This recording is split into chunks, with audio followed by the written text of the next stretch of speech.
My name is Lisa, and I used to think my life was perfect. I had a great job as the head of marketing, a loving husband named Ethan, and a stable, comfortable life. I was proud to pay our mortgage on my own and felt accomplished and independent.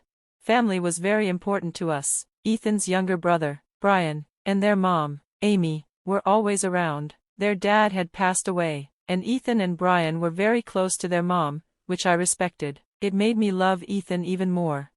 At first, Amy seemed to like me. She talked to me about my job during family events and said things like, "Marketing, huh, that sounds important." I felt accepted and happy to be part of their family. The early years of our marriage were fun, weekends with family, holidays, and game nights. One Thanksgiving at Amy's house was especially warm and joyful. It felt like I truly belonged. But things started to change during a New Year's Eve party at Amy's. While getting more wine, I overheard Amy making fun of someone's cheap dress. She mocked Julie, a single mom just trying her best. That moment made me realize the family I looked up to might not be as kind as I thought. From then on, Amy, Ethan, and Brian often gossiped and made mean comments about others. What I thought was harmless joking started to feel cruel. On Easter, I finally spoke up when Amy made rude remarks about another family member's finances. I asked her to stop being so judgmental. Everyone went quiet. Amy sarcastically called me too sensitive, and Ethan didn't back me up. It hurt to see him stay silent. After that, family gatherings felt more like punishment. I often sat alone while Ethan stuck by Amy's side. He'd sometimes give me a sad look, but he never came over or defended me. One night after another awkward dinner, I asked him, "Why won't you stand up to her?" "She's my mother," he said. "What do you expect me to do?" "I expect you to support me," I told him. But he never did. So, I started making excuses to skip family events, pretending I had work or wasn't feeling well. Then, life threw me a surprise. I found out I was pregnant. I was nervous and hopeful. Maybe this baby could bring us closer. But the pregnancy was difficult. I was constantly sick and weak. My eyesight got worse too, which was rare but serious. Eventually, I had to quit my job and go on bed rest. Ethan began staying out late, barely helping or checking on me. Because of my vision problems, doctors scheduled a C-section. When the day came, I asked for Ethan, but a nurse told me he stayed outside. The surgery went well, and hearing my baby cry made me so happy. But Ethan didn't share the moment with me. When he finally came in, he complained. He said the surgery wasn't necessary and that it was uncomfortable having men around during childbirth. Then he left.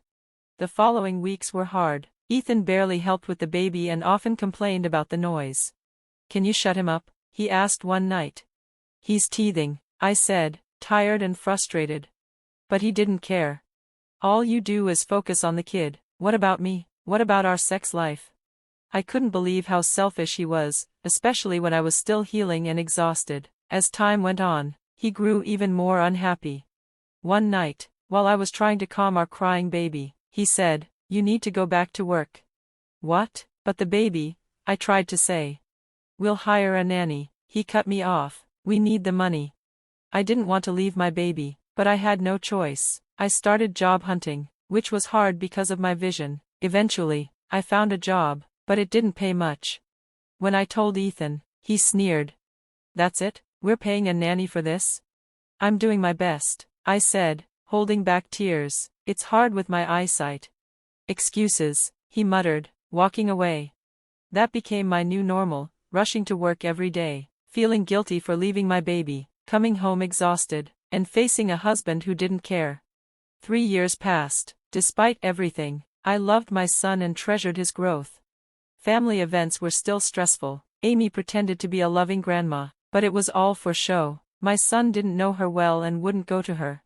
Amy got angry. "What have you been saying about me?" "He just doesn't know you," I said. "If you visited more." "Don't blame me," she snapped and ran to complain to Ethan. Then, another surprise, I was pregnant again. I was scared, especially after how hard my first pregnancy was. When I told Ethan, he didn't care. "Just don't quit your job," he said and hung up. Luckily, the second pregnancy was easier. I could still work, and my vision stayed the same. But Ethan became even more distant. He spent more time at Amy's and came home late. One night, exhausted from the pregnancy and taking care of our toddler, I asked, "Hey, Can you read him a story? I'm really tired. I had promised my mom I'd help her move some furniture. Don't wait up, Ethan said as he left, leaving me alone with our son, and my tears. By the time I was 7 months pregnant, Thanksgiving was around the corner. My parents arrived early and helped me set things up. The house felt warm and full of happy chatter. Later in the day, the doorbell rang again. It was Brian, Ethan's brother, and he brought someone new. "This is Christine," he said proudly, introducing his fiancée. Everyone started congratulating them. Then Amy arrived. She lit up when she saw Christine and spent dinner asking her questions about her job at a national bank. "How impressive," Amy said loudly. Then she added, "Christine makes $220,000 a month. This is the kind of daughter-in-law I've always wanted, smart, beautiful, successful." She looked right at me and added, "Unlike some people who only pop out babies and bring in poverty." I felt my face burn with embarrassment. My mom looked ready to speak up, but I gently stopped her.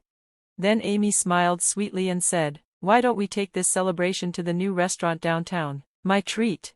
Before I could react, Amy, Ethan, Brian, and Christine were already walking out the door. Ethan didn't even look back. After they left, the mood in the house changed. Our other guests made excuses and left too. Only my parents stayed. Once they were gone, I sat on the couch, crying and holding my belly, wondering how my life had come to this. Around dawn, I heard the door. Ethan came home smelling like alcohol and cigarettes. He didn't say a word, just went straight to the bedroom. I picked up my phone and looked at social media. There were photos of Ethan, Amy, Brian, and Christine smiling in a nightclub. The caption read, "Best Thanksgiving ever with my real family." As my due date got closer, I felt both excited and scared. I was scheduled for another C-section because it hadn't been long since my last one. I tried to stay positive, but doubts about Ethan kept creeping in. One cold afternoon, I saw Ethan unpacking summer clothes. "What's all this for?" I asked. "Just some stuff I bought on sale," he said, not meeting my eyes.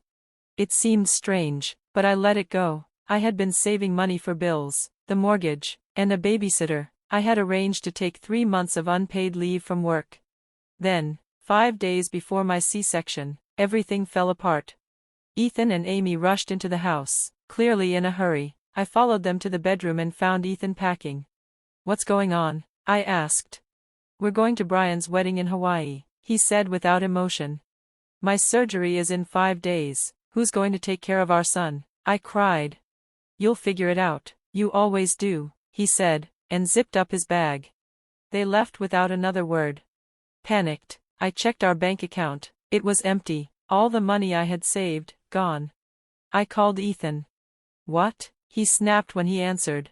"The savings, where is it?" He laughed. "We used it for Brian's wedding gift. Don't be so greedy." Then he hung up. Suddenly, I felt a sharp pain in my stomach. I looked down and saw my water had broken. I called 911 immediately. At the hospital, everything was a blur. I woke up hours later to machines beeping and my mother holding my hand. "You're okay," she whispered. "The baby's okay too." We had both nearly died. 5 days later, I was healing well and ready to go home. Ethan still hadn't called, not even to ask about his newborn son. That's when I knew, our marriage was truly over. I called my parents and asked if I could stay with them. They welcomed me and my boys without hesitation. While they helped care for the kids, I started looking into divorce lawyers and gathering paperwork. A week later, Ethan finally called. I ignored the first 5 calls, but answered the 6th. "Where are you?" he barked. "Why aren't you home?" "I'm at my parents', with the kids. I filed for divorce," I said calmly. He laughed. "Divorce? After everything I've done for you? Like abandoning me before surgery, stealing our money?" I asked. "Oh, get over it," he scoffed. "I'll pay it back. Besides, I'm about to be rich." He went on about a job Christine promised him that would make him wealthy. "You never believed in me," he added. "You held me back." The divorce was quick. Ethan didn't fight much. He returned the stolen money and had to pay alimony. Since I had been covering the mortgage, I was awarded the house. When I moved back in, Ethan was packing his things. He sneered as he walked out with a box. "Enjoy this dump while you can. I'll be in a mansion soon." After he left, the house felt peaceful and free for the first time in years. A year and a half later, my life had found a steady rhythm. I was working again, caring for my kids, and feeling stronger. Then one day, a news alert popped up on my phone. Local banker exposed as fraud, leaves family in ruins.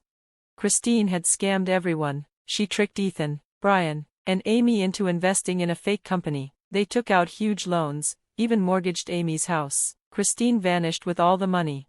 She wasn't a banker at all. The office she showed them was just a rented space used to fool them. Everything had been fake. I also learned they had taken another loan to pay for the wedding in Hawaii, the same one Ethan had left me for. Now, they had nothing. Their homes, cars, and belongings were taken. They were drowning in debt.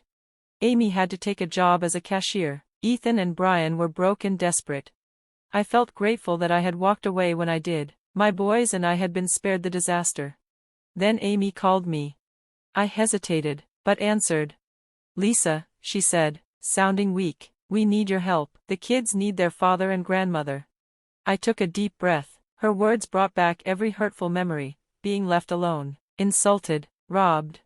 "Family?" I said. "Where was that concern when you all left me pregnant and broke? When you stole from me? When you mocked me?" Amy tried to speak, but I stopped her. "I'm not responsible for your choices. My job is to protect my children. Don't contact us again." I hung up and blocked her number. As I put down the phone, I felt free. It was finally, truly over.